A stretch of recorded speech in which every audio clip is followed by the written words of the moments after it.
Aircraft they've flown in the past, fly today, and will fly in the 21st century are deadly weapon systems. America will not stand aside. The world will not allow the strong to swallow up the weak. The Gulf War was testing time not only for Hornet pilots, but their aircraft as well.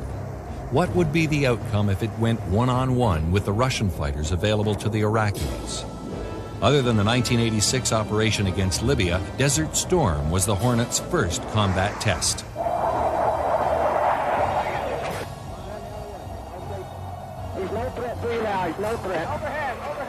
Flying from air bases in Bahrain and from aircraft carriers in the Persian Gulf, both models of the Hornet honed their dogfighting and ground attack skills against other coalition forces as the preparations for war in the Mideast escalated.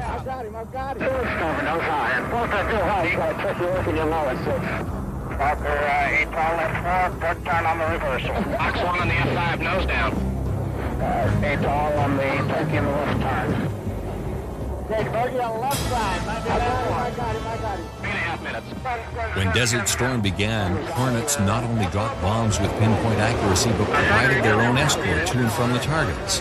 One of their most important missions was seed, or suppression of enemy air defenses. In fact, the Hornets' first mission of the war took place before the first bombs hit Baghdad, when they used high-speed anti-radiation missiles to destroy Iraqi air defense radars and clear a path to Baghdad for the initial attacks.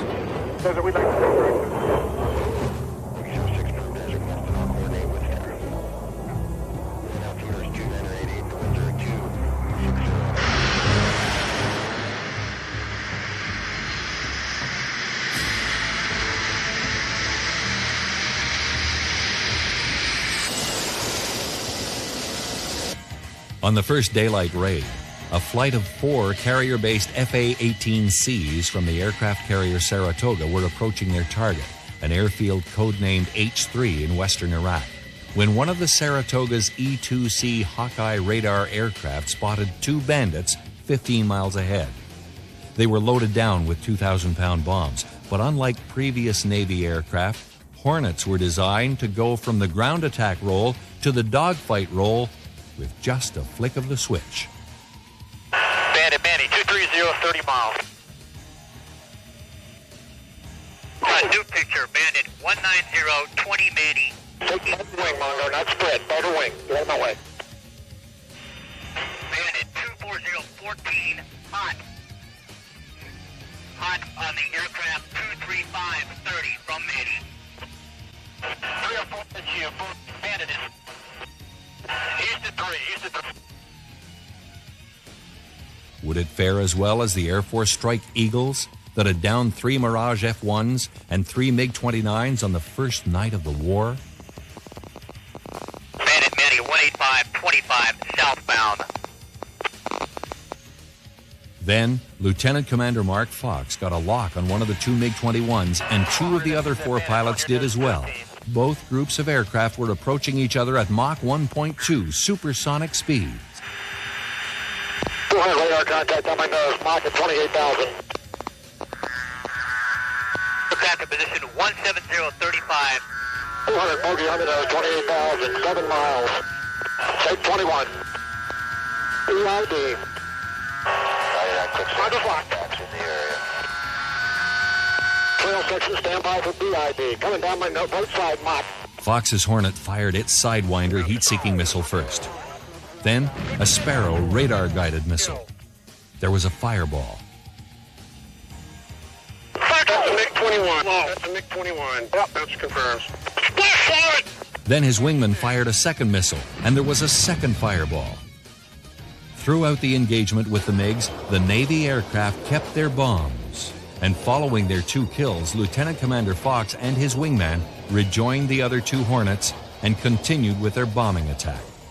The whole battle had taken less than 40 seconds and is believed to have been the first time that an aircraft has scored an air-to-air kill while carrying bombs. As the 4 F-18s peeled away from the Iraqi airfield and headed south, they could see 2 columns of black smoke rising up from the desert where the MiGs had crashed, hitting the ground in the same relative formation as when they were shot down. These 2 kills were the Navy's only confirmed air-to-air kills of Iraqi fixed-wing aircraft. If ever confirmation was needed, this was it. The Hornet could fight its way to a target, brush aside the opposition, and then bomb with precision. 730 approach, taking is 1.2, clear downwind port beam heading 042. 730. Proceed 611 approach. They said it couldn't be done. Combine offense with defense. But the Hornet did it, and did the Navy proud. The F-18 Hornet had shown its sting.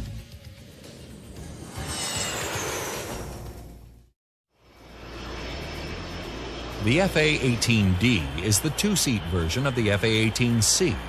Unlike the FA-18B, the D model only has flying controls in the front seat and was intended as a 2-seat night attack aircraft rather than as a 2-seat trainer.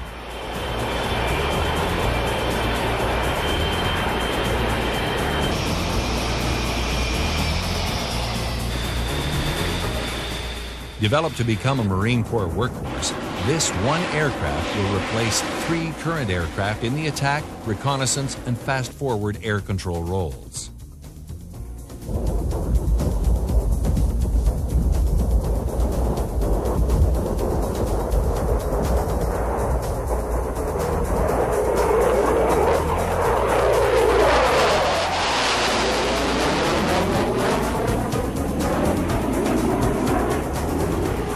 The flight officer seated in the aft cockpit is provided with 2 stationary hand controls, one on each side of the seat, to operate the weapon systems. 120 10. The primary users of the night attack Hornet are Marine Corps units which are tasked with all-weather attack. This model of Hornet has also replaced another old Blue Angel aircraft, the A4 Skyhawk, in the fast jet forward air control role. In October 1989, the FA-18's weapon system was fully integrated for air-to-ground missions at night at limited weather conditions. The night attack equipment includes an advanced scan head-up display, a multi-purpose color display digital map set, and crew station instrumentation compatible with night vision goggles. A thermal imaging navigation set projects real-life infrared images on the Hornet's updated head-up display, which overlay the images with appropriate symbology for navigation or identification. The Hornet night attack capabilities substantially enhance the aircraft's usefulness. Through the technological enhancements, night is turned into day for the Hornet pilot. This system was designed to allow the Hornet attack pilot to navigate and maneuver to and from the target area. This system provides the pilot with the capability to acquire, track, and attack ground targets under the weather day and night down on the deck, where he can take advantage of terrain masking. Now, the combat commander and his pilots have the flexibility to use similar weapons and tactics to those they use in the daytime. This system enables the pilot to deliver conventional weapons with direct attack. He can also deliver infrared Maverick or laser-guided bombs using proven standoff tactics.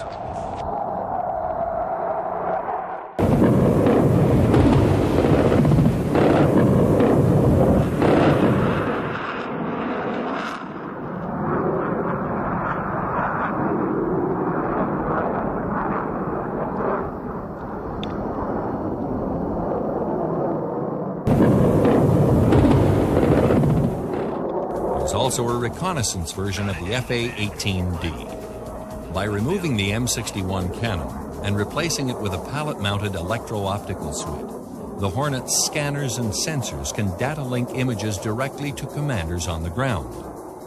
Even though the first night attack Hornets were delivered in early 1990, they still took part in Operation Desert Storm. Operating out of Bahrain, it was one of these aircraft that first spotted the massive retreat of the Iraqi army from Kuwait City. 3 Hornets, flying as fast-forward air controllers, then coordinated the destruction of the convoy by other coalition aircraft.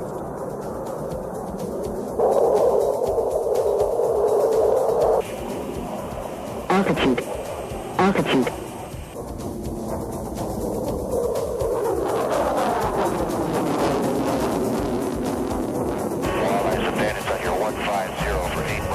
2-3 your left 930 low. Visual.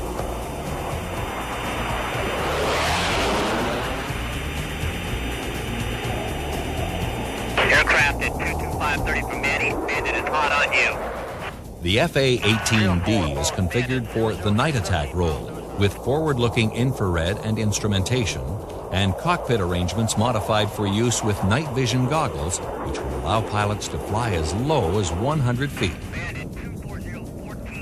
Operating out of Aviano Air Base in Italy, Marine Corps Hornets continued to prove their mettle as all-round versatile performers during NATO bombing raids against Bosnian Serb positions in the fall of 1995. The Marine Hornets were the only NATO aircraft in theater with cockpits and night vision goggles integrated for night attack, and became masters of the night. The night attack Hornet was on the leading edge of the attack on terrorism in Afghanistan in 2001 and Operation Iraqi Freedom in 2003.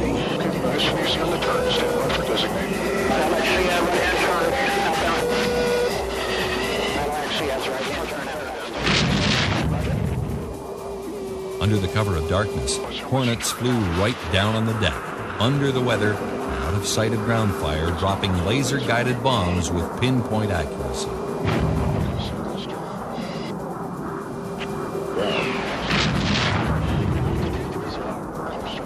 They were even involved in the Marine Corps rescue of a downed F-16 pilot, Captain Scott O'Grady. 4 Hornets were directly involved in providing cover for the rescue, and 2 more were airborne, ready to help out, as Captain O'Grady was brought out of danger. At the end of the Second World War, Admiral Chester Nimitz, Chief of Naval Operations, ordered the formation of a flight demonstration team. The team performed their first flight demonstration less than a year later and were named after a New York nightclub. By the end of the 1940s, the team was flying its first jet aircraft, the Grumman F9F-2 Panther. Because there was a shortage of pilots for the Korean War, the team reported to the aircraft carrier USS Princeton as the nucleus of the 191st Fighter Squadron, Satan's Kittens, in 1950. Instead of thrilling, their mission was killing. In this case, a North Korean quad-mounted AAA. The Blue Angels were reorganized the next year in Corpus Christi, Texas, and began flying the newer and faster version of the Panther, the F9F-5.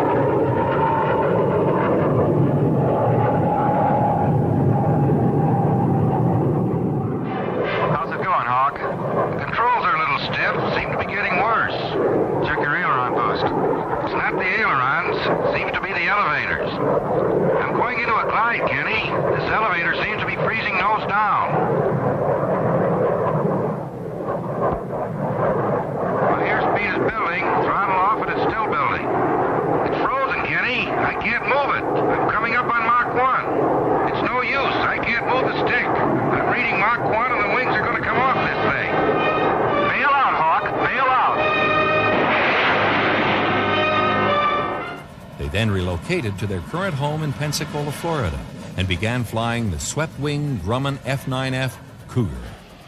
In the next 20 years, the Blue Angels moved to 2 more aircraft, starting with the Grumman F11 F1 Tiger in 1957.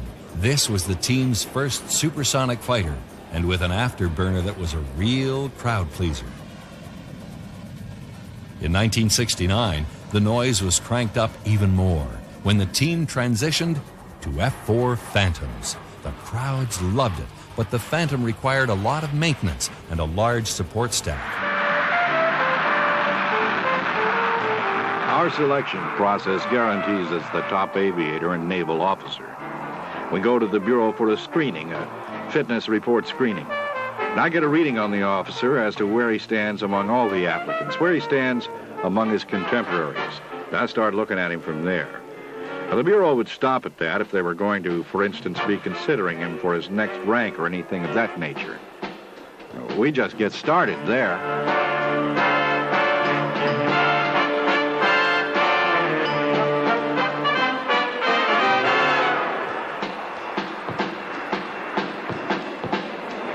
I was not selected the first year I applied. I was selected the second year, so it was in fact a year and a half of training. I think the main thing that's involved here, of course, is the fact that it's a position that we've all strived for very diligently, something that you look forward to, or at least want to have the opportunity to do it. And probably the most important thing is that it is a bunch of professionals working as a team. And I think this in itself instills within each of us the feeling of pride we have once we are in fact on the team. Our maintenance personnel, I'm sure, are the best in the world by far.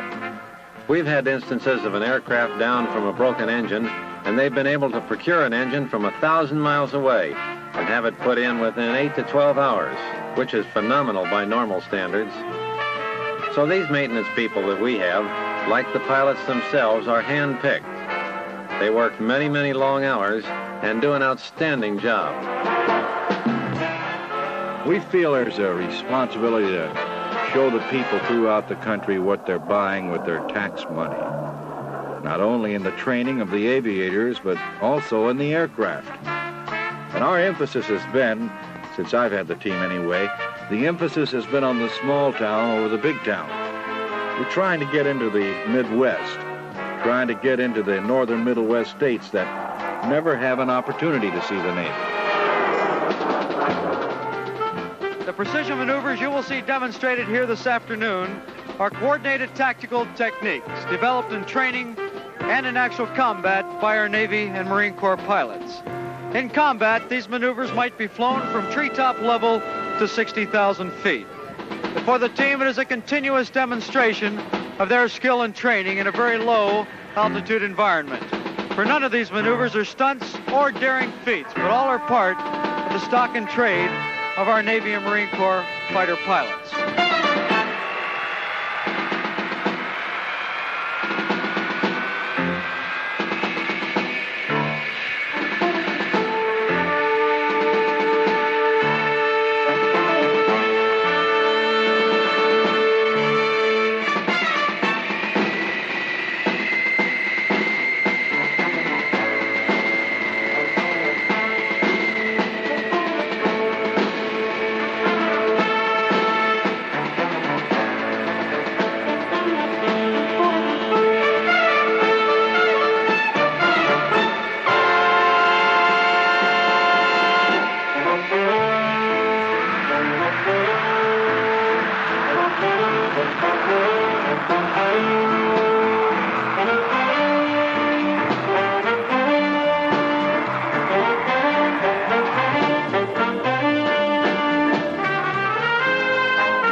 We advertise 36 inches from the leader's wingtip to the canopy of the wingman, and this, of course, is duplicated in the slot position. Both the wingman's wingtips are then approximately 36 inches from the canopy of the slot pilot. I can feel it if somebody moves 3 inches. The balance is the thing that's most critical. If someone comes up and I start feeling it, and they can move out there plus or minus 3 to 6 inches and it doesn't bother me. If they come up, say, a foot flat, I immediately feel it. Sometimes on the line abreast, we wind up, well, if you get the wingtips about a foot apart, we start getting vortices off the other aircraft. And a lot of times you'll end up with 3/4 of the stick into the guy that slid in like that, because it just tends to push you away from it. Oh, I'd say it's a 16-hour day and a half hour's flight. You bet. You don't realize it till you're finished with the flight. Then you realize that you're totally exhausted. You just try to give, no matter what the size of the crowd, you try to give the best possible performance to every one of them.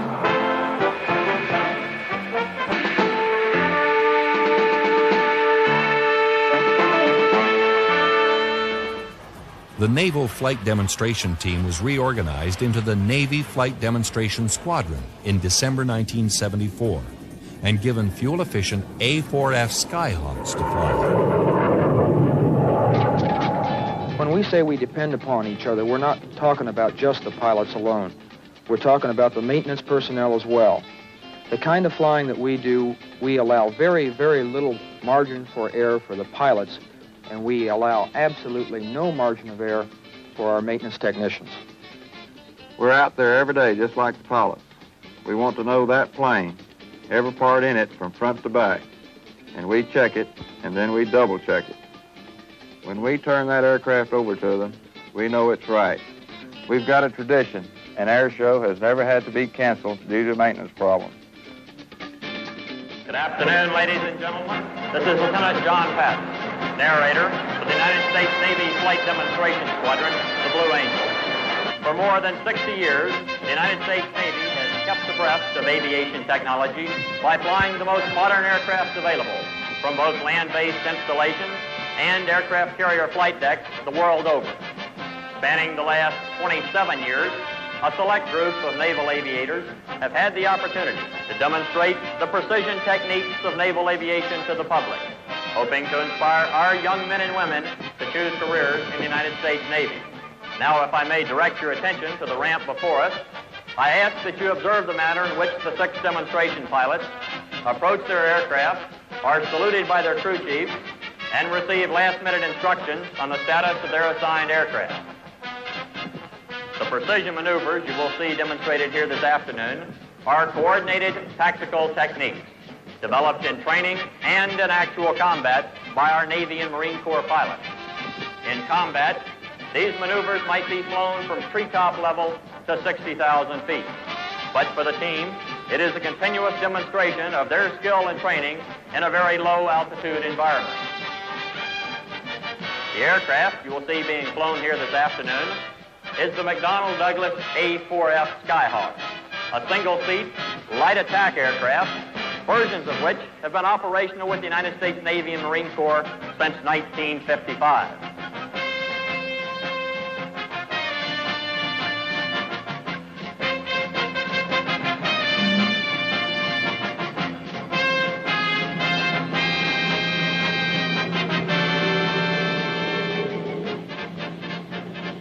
This is where all the hours of training pay off, when we can go up in the air and show what it's possible to achieve through teamwork and dedicated effort. I guess what we're ultimately trying to show is that high goals and high ideals are well worth pursuing. We try to give a flight demonstration that speaks for itself.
The A4 lasted for 13 years.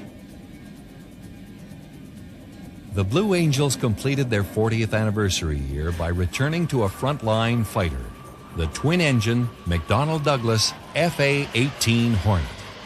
It was good to be back on top.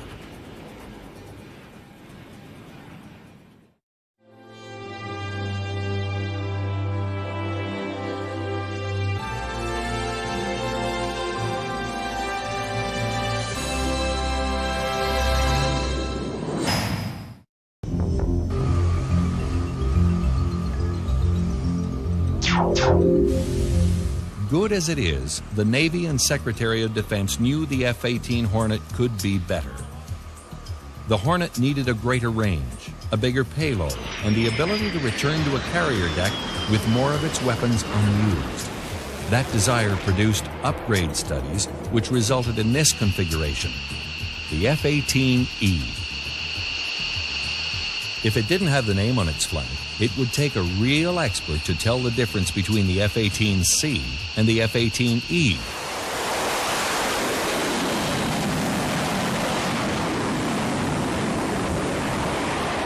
There is a difference, a big difference. The F-18E can carry 1/3 more internal fuel, which means it can fly 40% farther than the C model. Put that in a combat air patrol scenario at 200 nautical miles from home, and the E model can remain on station 80% longer. The addition of 2 new wing store stations means the F-18E can undertake more complex missions because its maximum external payload has been increased from 13,700 pounds to 17,700 pounds. It can also bring 3 times more external payload weight back to the ship because of a stronger wing structure. In terms of size, the F-18E is 34 inches longer than previous models, and its wings are 25% larger with 100 additional square feet of surface area. All these external changes have been accompanied by internal ones as well. The most important is a beefed-up engine. Powering the upgraded Hornet will be 2 General Electric F414 engines derived from the highly reliable F404 family in today's F-18s. The F414s will provide 44,000 pounds of combined thrust, enabling the E model to meet or exceed the C model's outstanding aerodynamic performance.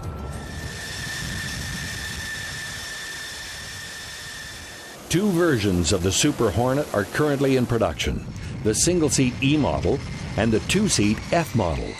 Both are true multi-role aircraft, able to perform virtually every mission in the tactical spectrum, including air superiority, day and night strike with precision-guided weapons, fighter escort, close air support, suppression of enemy air defense, maritime strike, reconnaissance, forward air control, and tanker.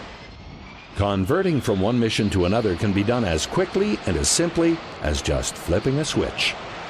The Super Hornet suite of integrated and networked systems provides enhanced interoperability and support for ground forces, as well as the overall force commander.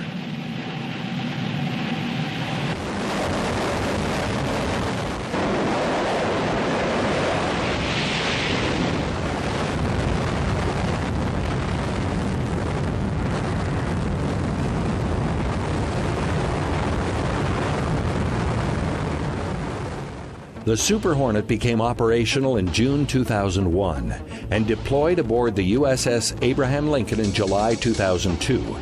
In November 2002, the aircraft made its combat debut, striking air defense sites in southern Iraq.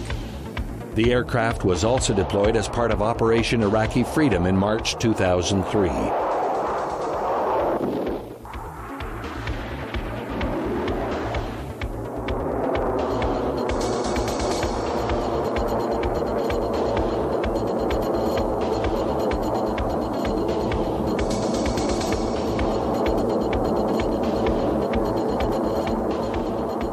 In 2003, the U.S. Navy awarded Boeing a $1 billion contract for system design and development of the A18G airborne electronic attack aircraft.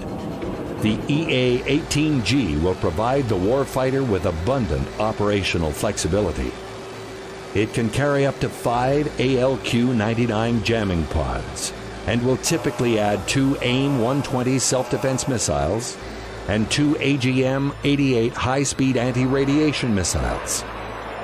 While developing the EA-18G concept and configuration, the Boeing design team maintained as much of the inherent growth capacity in the FA-18F as possible. The EA-18G is due to begin replacing the EA-6B Prowler aircraft by the end of the decade. Upon initial fleet introduction, the EA-18G will be capable of self-protection, freeing up dedicated escort aircraft for strike and other missions. It will be capable of rapidly locating and destroying surface-to-air missiles. Wire. Rewire. Future naval aviation arriving. As part of the U.S. Navy's overall vision of sea power, the Super Hornet's greater firepower, endurance, and its multi-mission capabilities as an all-weather strike fighter are quickly proving that it is much more than just the new kid on the block.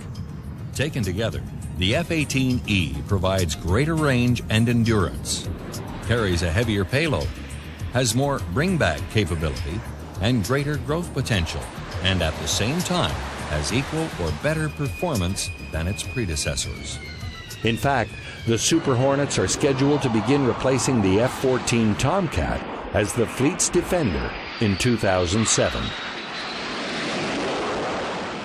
The Hornet represents a superb blending of technology, reliability, and maintainability. The result is an airplane with fantastic operational capabilities, limited only by the minds of the pilots who fly it. It is truly tomorrow's aircraft for tomorrow's mission today. Yes, there will be thunder aplenty in the 21st century, for our enemies and for our friends alike. Regardless of what aircraft they fly in the future, the Thunderbirds and Blue Angels will continue to inspire the young, instill confidence in the old, and to make Americans everywhere proud of American air power in the 21st century.